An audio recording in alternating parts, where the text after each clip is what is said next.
जब एक बस अचानक रुकती है तो हम आगे की ओर क्यों झुक जाते हैं? स्पेस में रॉकेट एक बार पृथ्वी के एटमॉस्फेयर से बाहर निकलने के बाद बिना किसी ईंधन के अपनी यात्रा क्यों जारी रखते हैं? एक 150 किलोमीटर पर आवर की गति से फेंकी गई क्रिकेट बॉल एक 100 किलोमीटर पर आवर की गति से फेंकी गई बॉल की तुलना में अधिक जोर से क्यों लगती है? ये सभी मिस्ट्री एक व्यक्ति द्वारा सुलझाए गए थे, सर आइजैक न्यूटन। आज हम Newton's laws of motion, modern physics की फाउंडेशन की गहराई में जाएंगे, लेकिन मैं वादा करता हूं यह सिर्फ एक ड्राई थ्योरी नहीं होगा। साथ मिलकर हम इन नियमों को everyday life, real experiments, fun stories और यहां तक कि रॉकेट्स और स्पेस ट्रैवल जैसी मॉडर्न टेक्नोलॉजी से भी जोड़ेंगे। द साइजूम में आपका फिर से स्वागत है। आज का वीडियो बहुत स्पेशल है। इस जर्नी के अंत तक आप सिर्फ न्यूटन के नियमों को समझेंगे नहीं, आप उन्हें अपने डेली लाइफ में हर जगह देखेंगे। तो बैठ जाइए, अगर आप चाहें तो एक नोटबुक ले लीजिए और चलिए साइंस की दुनिया में जूम करते हैं। नियमों की गहराई में जाने से पहले आइए उनके पीछे के जीनियस व्यक्ति को समझें। आइजैक न्यूटन का जन्म 1642 में इंग्लैंड में हुआ था। उनका बचपन आसान नहीं था। उनका जन्म समय से पहले हुआ था। वे इतने छोटे थे कि किसी को उनके जीवित रहने की उम्मीद नहीं थी। उनके जन्म से पहले ही उनके पिता की मृत्यु हो गई थी। लेकिन ऐसी शुरुआत के बावजूद वे इतिहास के सबसे महान साइंटिफिक माइंड्स में से एक बन गए। 1665 से लेकर 1666 के प्लेग के वर्षों के दौरान कैम्ब्रिज यूनिवर्सिटी बंद हो गया। न्यूटन अपने परिवार के घर वुल्सथॉर्प लौट आए और यहीं पर अपने अर्ली 20s की शुरुआत में उन्होंने मैथमेटिक्स, ऑप्टिक्स और गति के बारे में गहराई से सोचना शुरू किया। वह फेमस पेड्डे से गिरता हुआ एप्पल, यह अचानक नहीं हुआ था, बल्कि उनकी क्यूरियोसिटी का सिंबल था। न्यूटन ने सोचा, अगर एक एप्पल जमीन पर गिरता है तो चांद क्यों नहीं गिरता? इस विचार ने उन्हें ग्रेविटी और गति का पता लगाने के लिए प्रेरित किया और 1687 में न्यूटन ने अपनी लेजेंडरी बुक प्रिंसिपिया मैथमेटिका प्रकाशित की, जिसमें उन्होंने अपने 3 गति के नियम बताए। इन नियमों ने मानवता के यूनिवर्स को समझने के तरीके को हमेशा के लिए बदल दिया। न्यूटन का फर्स्ट लॉ, एक वस्तु तब तक रेस्ट में रहेगी या एक सीधी रेखा में एक समान गति से चलती रहेगी जब तक कि उस पर कोई एक्सटर्नल फोर्स न लगाया जाए। सरल शब्दों में, चीजें अपनी गति की अवस्था को तब तक नहीं बदलती जब तक कि कोई चीज उन्हें ऐसा करने के लिए मजबूर न करे।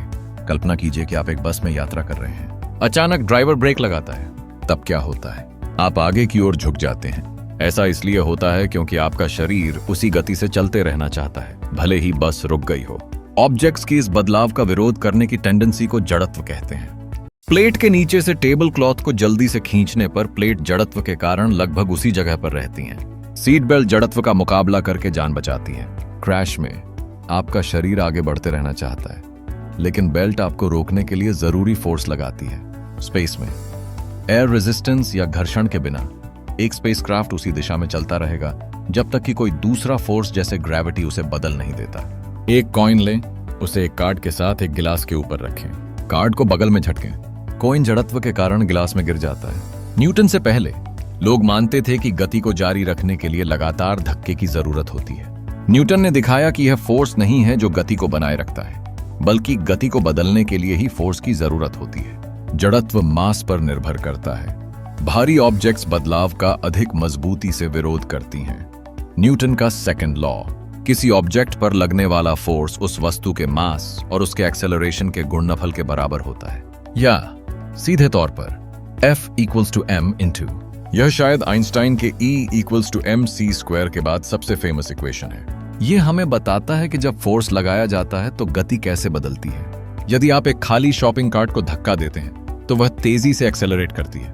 भरे हुए सामान की कार्ट को धक्का दें और वह बहुत धीमी गति से एक्सेलरेट करती है। फोर्स समान है लेकिन मास अधिक है, इसीलिए एक्सेलरेशन कम है। एक तेज बॉलर बॉल को तेज गति के साथ फेंकता है, इसलिए बैट पर लगने वाला फोर्स बहुत ज्यादा होता है। बैट की एक हल्की किक बॉल को धीरे धीरे चलाती है। एक मजबूत किक इसे तेजी से एक्सेलरेट कराती है। गाड़ी चलाना के समय एक्सेलरेटर को दबाने से इंजन से फोर्स बढ़ता है, जिससे कार का एक्सेलरेशन बढ़ता है। फोर्स को न्यूटन्स में मापा जाता है। एक न्यूटन = 1 किलोग्राम को 1 मीटर/सेकंड से गति देने के लिए जरूरी फोर्स। यह नियम वास्तव में फोर्स की एक डेफिनेशन है। मोमेंटम एक महत्वपूर्ण भूमिका निभाता है। फोर्स मोमेंटम के परिवर्तन की रेट है। रॉकेट में जैसे जैसे गैसें तेज वेग से पीछे की ओर निकलती हैं, रॉकेट आगे की ओर मोमेंटम प्राप्त करता है। न्यूटन का थर्ड लॉ, प्रत्येक क्रिया के लिए एक समान और विपरीत प्रतिक्रिया होती है। किसी चीज को धक्का दें, वह वापस धक्का देती है। एक स्केटबोर्ड पर खड़े होकर दीवार को धक्का दें, आप पीछे की ओर जाते हैं। पक्षी उड़ते हैं क्योंकि पंख हवा को नीचे धकेलते हैं और हवा उन्हें ऊपर की ओर धकेलती है। स्विमिंग काम करती है क्योंकि आप पानी को पीछे की ओर धकेलते हैं और पानी आपको आगे की ओर धकेलता है। चलने के समय आप अपने पैर से जमीन को पीछे की ओर धकेलते हैं, जमीन आपको आगे की ओर धकेलती है। जब एक बंदूक चलती है तो बुलेट आगे बढ़ती है और बंदूक पीछे की ओर झटका देती है। रॉकेट लॉन्च के समय एग्जॉस्ट गैसेस नीचे की ओर धकेलती हैं। रॉकेट ऊपर की ओर उठता है। एक्शन और रिएक्शन फोर्स हमेशा अलग अलग ऑब्जेक्ट पर कार्य करते हैं। वे एक साथ होते हैं, क्रमिक रूप से नहीं। थर्ड लॉ ही है जिसकी वजह से व्हीकल्स चलते हैं, प्लेन्स उड़ते हैं, मछलियां तैरती हैं। न्यूटन के लॉज सिर्फ थ्योरी नहीं है, वे इंजीनियरिंग, टेक्नोलॉजी और डेली लाइफ की रीढ़ है। कार और ट्रेन जड़त्व, एक्सेलरेशन और एक्शन रिएक्शन फोर्स को ध्यान में रखकर डिजाइन की गई हैं। Seat belts, airbags, crumple zones पहले और दूसरे नियमों के applications. Cricket shots, football kicks, tennis serve सभी F=m/a द्वारा एक्सप्लेन किया गए हैं। हाई जंपर्स और पोल वॉल्टर्स आगे की गति को ऊपर की गति में बदलने के लिए न्यूटन के नियमों का उपयोग करते हैं। रॉकेट तीसरे नियम का सबसे अच्छा डेमोन्स्ट्रेशन है। सैटेलाइट पहले नियम का पालन करते हुए पृथ्वी की परिक्रमा करते हैं। वे आगे बढ़ते रहते हैं जबकि ग्रेविटी उनके पथ को मोड़ता है। जेट इंजन्स, प्रोपल्शन सिस्टम्स, यहां तक कि रोबोटिक्स भी इन नियमों का पालन करते हैं।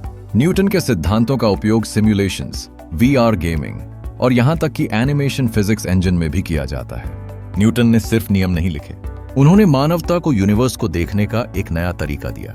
उनके नियमों ने 200 से अधिक वर्षों तक फिजिक्स पर शासन किया, जब तक कि आइंस्टाइन ने रिलेटिविटी के साथ उनका विस्तार नहीं किया। फिर भी आज भी हमारे आसपास की लगभग हर चीज के लिए, कार से लेकर रॉकेट से लेकर स्पोर्ट्स तक, न्यूटन के नियम पूरी तरह से सटीक हैं।